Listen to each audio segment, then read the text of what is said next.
teman kita Iam Iam itu diberikan komunikasi batin melalui mimpi yang katanya disuruh kembali lagi ke sana. Itu mimpinya apa sih bro kemarin? Mungkin bisa diceritakan lah sama teman-teman Hikayat Malam. boleh. Itu ada sosok besar hitam di belakang gunung, tepat di depan tenda. Ada sosok yang energinya kuat untuk kami datang kembali ke Mayang Mangurai dan akan diberikan suatu barang. Kalau lokasi bumi perkemahan Mayang Mangurai ini sebenarnya tidak angker.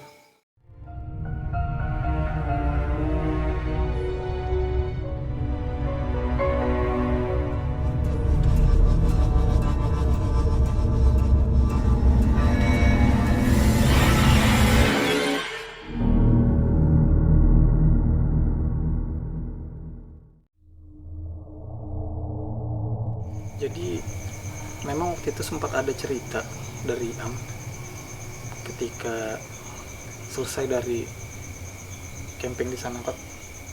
Ketika pulang ke rumah keesokan harinya pada malam hari, Iam itu mendapatkan mimpi dari sosok yang ada di sana. Jadi ini sekedar informasi aja, Pak. Mungkin memasuki waktu subuh sekitar pukul 4 lewat itu, aku sama Iam sempat melakukan mediumisasi di sana. Oke. Mediumisasi itu makhluk tadi sudah pergi. Sudah hampir masuk waktu subuh. Kami melakukan sedikit mediasi.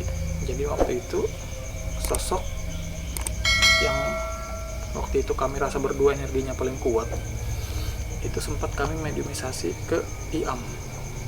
Yang paling kuat makhluknya apa tuh? Sosoknya? Itu ada sosok besar hitam di belakang gunung, tepat di depan tenda. Ada sosok yang energinya kuat. Itu kayak hampir kayak gunung itu tingginya. Tapi bukan yang kayak hewan tadi ya? Bukan. Itu nggak termasuk kuat berarti? Kayaknya sih, soalnya tidak mendekat, tidak ada gangguan. Ini sosok ini energinya betul-betul kuat teman-teman, tapi lebih ke positif, bukan mengganggu segala macam. Sosok ini kami rasakan kehadirannya memang dari awal. Kenapa kami sampai memutuskan masang tenda di depan gunung itu, juga di depan WC itu, karena kami merasakan energi yang kuat di sana, tapi lebih ke positif. Harapannya waktu itu bukan harapan, mungkin pesan, gangguan segala macam, tapi ternyata energi yang kuat itu lebih ke positif. Jadi setelah 1 hari dari sana, Iam itu bermimpi memang malam itu kan, Pak. Mungkin Pak tahu juga ceritanya. Sosok yang energinya kuat itu tadi memberi mimpi lewat Iam. Waktu melakukan mediumisasi di sana, kami sekedar menyampaikan izin kami, mungkin kami ucapan terima kasih juga ya. Mungkin bisa jadi kami telah berkemah di sana, camping di sana, tidak ada maksud untuk mengganggu atau segala macam, hanya sekedar membuktikan kalau lokasi bumi perkemahan Mayang Mangurai ini sebenarnya tidak angker. Jadi sebenarnya lokasi ini masih layak dijadikan tempat wisata segala macam. Pikiran manusianya mungkin, Pak, yang menganggap lokasi itu angker. Jadi teman-teman, kalau memang pengen tahu satu lokasi itu angker atau tidak, daripada mendengar orang-orang berbicara, mending buktikan sendiri. Mending buktikan dulu lokasi itu betul angker atau hanya omongan orang-orang aja. Jadi sosok itu di mimpinya, mungkin Pak tahu juga, menyampaikan pesan mungkin ya, Pak, untuk kami datang kembali ke Mayang Mangurai dan akan diberikan suatu barang. Kalau nggak salah barangnya ini berupa peci ya bro? Peci, kopiah mungkin. Kopiah hitam ya? Songkok hitam. Jadi dia meminta saya dan Iam untuk kembali ke sana dan akan memberikan peci tadi, songkok tadi. Tapi di mimpi itu peci itu cuma 1 atau 2 bro? 2 peci. 2 peci akan diberikan untuk saya dan Iam teman-teman waktu itu. Tapi kami diminta untuk kembali lagi ke sana berdua. Tapi waktu itu ketika Iam menyampaikan mimpi itu, kita malah jadikan candaan. Bukan tidur, mungkin itu hanya karena Iam dari sana, jadi sampai ke bawah mimpi. Ya cuma sekedar lelucon. Memang setelah Iam cerita tentang itu, terus kita bahas bertiga, saya dan Iam juga belum ada kembali lagi sampai ke sana sekarang. Tapi tidak ada pesan lagi sampai hari ini? Sampai hari ini belum ada lagi tanda-tandanya. Iam juga belum ada cerita apa-apa tentang Mayang Mangurai. Karena kan setelah dari Mayang Mangurai, Kami banyak juga datangi tempat-tempat lain kan Pak, banyak juga melakukan pembuktian di lokasi-lokasi lain. Jadi belum ada lagi komunikasi atau mimpi lagi dengan sosok yang ada di Mayang Mangurai sampai sekarang. Mungkin teman-teman Hikmal itu penasaran bro, makhluk apa sih yang setinggi gunung tadi bentuknya itu? Jadi kalau ditanya makhluk apa, mungkin tetap itu sosok jin Pak, memang karena auranya yang besar. Mungkin bisa dibilang yang menjaga di sana, mungkin penguasa di sana, mungkin Kayaknya bisa sih dia dibilang pemimpin di sana. Tapi begitu sempat melakukan mediasi kami kan Pak, jam 4 dia mau masuk itu. masuk malam itu kami berdua. Jadi kami masuk ke dalam tenda teman-teman, ceritanya itu kunci tenda Pak, resleting sampai habis. Jadi pikiran saya dan waktu itu kalau sampai misalnya ada meronta atau mengamuk, kami mungkin masih di dalam tenda berdua, karena waktu itu cuma berdua. Jadi kami cuma ya sudah, tapi alhamdulillah lancar, tidak ada meronta segala macam. Jadi sekedar menyampaikan pesan aja, menyampaikan apa tujuan kami ke sana. Kami juga tidak diganggu, sampai kami selesai pulang ke rumah juga tidak ada yang ikut, misalnya kayak mengganggu mungkin keluarga atau segala macam, tidak ada sama sekali teman-teman. Jadi bisa dikatakan Mayang Mangurai itu kalau menurut saya dan yang berdua mungkin sampai sekarang pun jawaban kami masih sama Pak, Mayang Mangurai tidak angker.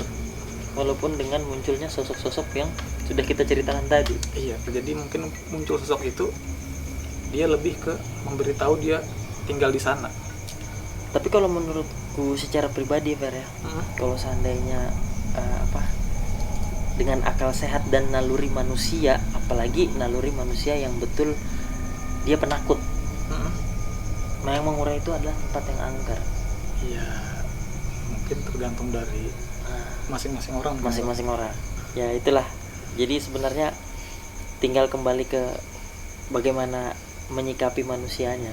Iya, betul. Artinya mindsetnya yang diubah. Kalau memang dasarnya orang itu pemberani, ya mungkin tempat itu nggak angker. Iya. Nah kebetulan saudara saya ini Ferdi sama Iam, di samping orangnya berani mungkin dengan sudah sosok nampak seperti itu ya kan, dengan sangarnya dan seramnya sosok itu, dia katakan tempat itu tidak angker. Bagaimana orang yang betul-betul dalam kondisi memang betul-betul penakut ya bro? Iya sih. Itu sih sebenarnya. Tapi mungkin kalau kita logikakan Pak, kalau orang penakut mungkin nggak bakalan juga ke Mayang Mangurai. Iya. Kayaknya kan. Apalagi dia mau membuktikan maksudnya. Betul. Jadi Gitu mungkin angker atau tidaknya itu ya itu seperti tadi, tergantung dari pribadi masing-masing orang. Sebenarnya setelah kita tag video ini, mungkin nanti akan ada teman-teman yang ingin membuktikan suatu saat, mungkin membuktikan sendiri atau mungkin minta ditemani dengan tim Hikayat Malam. Kita bersedia ya Pak? Oh iya, boleh, bersedia sekali Pak. Jadi kayak video yang kemarin di pemakaman Cina Pak, itu Irwan itu sebenarnya baru ketemu juga. Itu salah satu subscribernya Hikayat Malam. Oke. Orang dari luar Berau. Orang Jakarta kalau nggak salah. Iya, orang dari luar, orang Jakarta datang ke Berau untuk kerja, tinggal di daerah dekat sana. Akhirnya nonton video-video kita, menghubungi via Instagram, DM, dan mengajak ke sana. Ke kuburan Cina itu. Iya, karena pengen membuktikan itu juga tadi. Akhirnya ya sudah, kita berangkat ke sana. Mungkin rencana ke depan ini, setelah ini dia juga meminta ke Hikayat Malam juga untuk bersama dengan dia masuk ke area hutan Kota Tangap.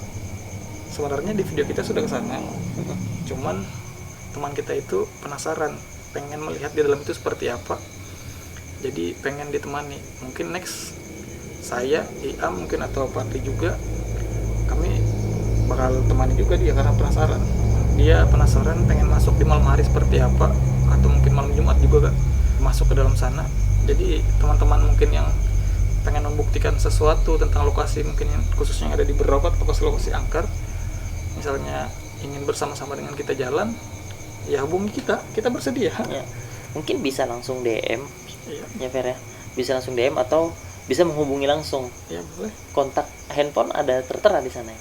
Kontak handphone kayaknya belum Belum ada ya? belum ada. Mungkin bisa lewat DM Instagram, DM Instagram. Nah, jadi atau email, dari email. Nah, ya jadi sebenarnya ya itu tadi, semua tempat, baik itu mungkin di sebuah bangunan tua ya Fer, di hutan yang jauh dari kehidupan manusia, itu pasti ada penghuninya.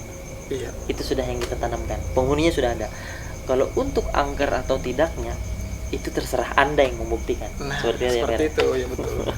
Jadi sosok-sosok tadi itu mungkin seperti ini Pak, bukan hanya di hutan atau di lokasi yang tidak ada manusianya, bahkan di rumah kita pun ada sosok jin itu ada. Jadi karena kita di rumah sudah terbiasa, jadi kita menganggap tidak angker di rumah sendiri. Betul. Nah, karena di hutan kita jarang manusia ke sana, sepi, tidak ada orang, jadi kita menganggap angker.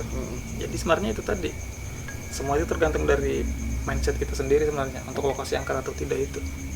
Kalau dari saya pribadi teman-teman, saya belum berani langsung ngejudge lokasi itu angker tidak angker sebelum saya membuktikan langsung. Ya seperti video-video di Kian Malam itu Pak, itu semua lokasi-lokasi yang dianggap teman-teman atau orang masyarakat Kabupaten Berau itu angker. Jadi kita ke sana untuk membuktikan langsung, baru saya bisa berpendapat lokasi itu angker atau tidak. Sebenarnya tolak ukur kamu bro, tempat angker itu seperti apa sih? Apakah mungkin dengan sosok yang sudah menampakkan, ditambah lagi gangguan, apalagi sampai gangguan fisik, apakah itu sudah dibilang angker? Kan ini kan gangguan fisik belum ada nih. Belum ada. Penampakan sudah ada. Penampakan sudah ada. Tanda-tanda bau maupun gerak suara-suara langkah kaki sudah muncul. Sudah ada. Cuma fisik belum ada nih. Fisik. Nah, apakah tinggal fisik lagi nih baru dikatakan angker? Tapi persepsinya kamu gimana bro? Nah, ini menurut saya pribadi teman-teman, mungkin ya angker tadi kalau sudah ada kayak gangguan fisik, kayak cakaran, terus kayak ada memukul atau kerasukan, mungkin orang-orang yang dekat sana, seperti mungkin ya lebih ke fisik mungkin. Jadi tolak ukurnya angker atau tidak suatu lokasi itu kalau saya pribadi teman-teman seperti itu, karena kalau masih menampakkan wujud kan belum tentu mengganggu Pak.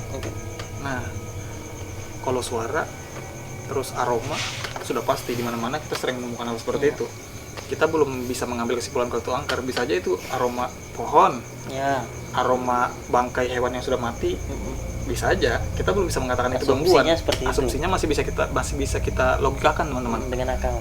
Kalau aroma segala macam, kalau penampakannya tadi di mana saja bisa, tidak harus di lokasi yang sepi. Di rumah pun bisa ada sosok yang muncul, bisa ada.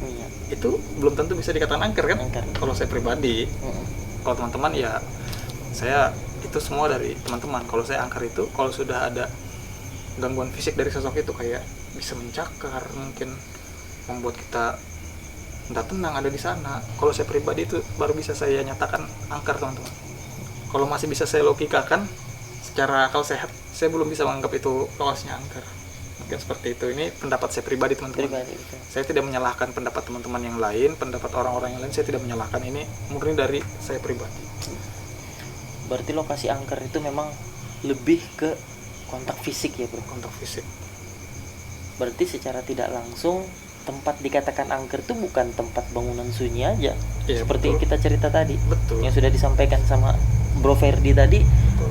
Bukan suatu tempat yang lama ndak dihuni terus kita katakan tempat itu angker gitu kan ya, betul. Terus bangunan perkemahan di tengah hutan yang dibuang mayat di sana itu dikatakan angker, itu belum tentu.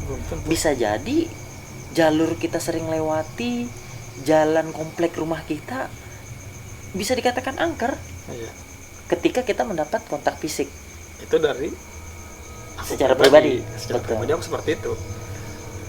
Mungkin kita membutuhkan aktif rekan-rekan untuk komen nanti ya Fer. Boleh. Untuk komen di video ini. Di video ini ya. Seperti apa tolak ukur angker teman-teman.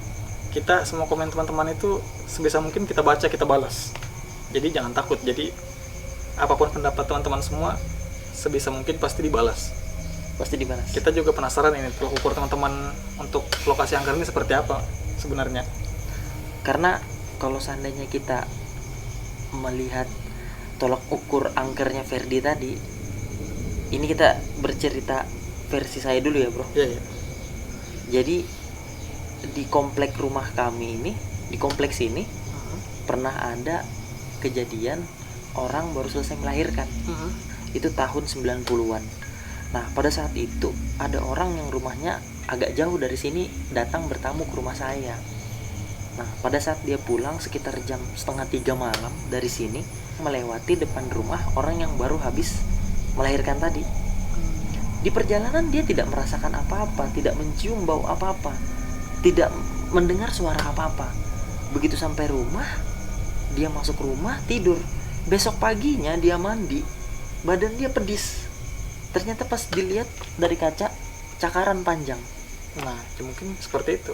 Kalau tolak ukur dariku tadi, Pat, Secara kalau fisik. sudah ada secara fisik menyakiti manusia, mungkin baru bisa dikatakan angker kalau dari aku.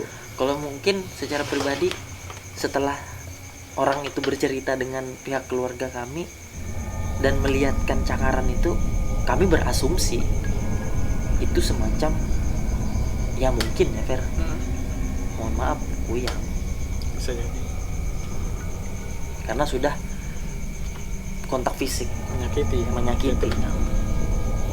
Ya jadi ini kita tunggu komen teman-teman sekalian, Iya, bagaimana tolak ukur angker dari teman-teman. iya. Ya. Mungkin cukup ya, Pat. Cukup itu aja sih. Mungkin nanti sesi cerita dari aku Next. aja deh. Padahal malam ini saya datang diminta Fadli, dia ada pengalaman yang mau diceritakan. Tapi ketika sudah mulai take video malah berubah. Sebenarnya gini Per, Nah, memang ada sebuah cerita yang mau saya sampaikan di video selanjutnya kamu yang mau upload ini. Tapi begitu kita duduk, kok saya tuh kayak terpanggil, kayaknya mau bertanya nih, apa sih yang dilihat mereka, yang disaksikan mereka, yang dirasakan mereka waktu ke Mayang Mangurai. betul. Jadi ya akhirnya kita berubah haluan nih. Jadi kita harus interview dia nih malam ini.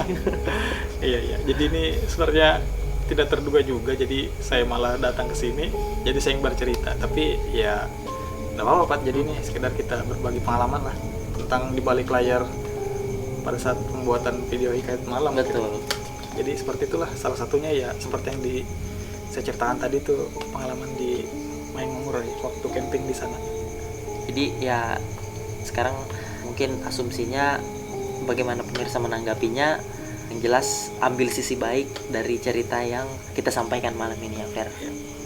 Kalau misalnya ada yang kurang berkenan, kami banyak-banyak mohon maaf. Iya, betul. Sudah pasti. Kami minta maaf karena tidak semua apa yang kami sampaikan ini orang bisa menerima kan, Pak? Betul. Jadi kami itu murni apa yang kami sampaikan ini pendapat dari kami berdua secara pribadi. Mungkin seperti itu. Gimana penutupannya? Atau dari aku atau Fadli nih? Karena Dari Ferdi aja lah. Karena hostnya tadi yang buka kan Ferdi. boleh. Dia hostnya, dia juga yang cerita pemirsa. Tapi ini seru juga jadinya. Sebenarnya banyak sih pengalaman-pengalaman di balik layar hikayat malam ini, banyak sebenarnya. Cuma mungkin nanti kita bahas lah di video-video selanjutnya. Iya. Jadi Malam ini khusus untuk Mayang Mangurai. Mayang Mangurai. Oke, cukup. Cukup. Oke teman-teman, mungkin sampai di sini. Saya Ferdi. Saya Fadli. Kami berdua mungkin pamit. Apalagi Pak, kalau mau tambahkan? Jangan lupa ditonton videonya. Ya. Assalamualaikum Warahmatullahi wabarakatuh. wabarakatuh.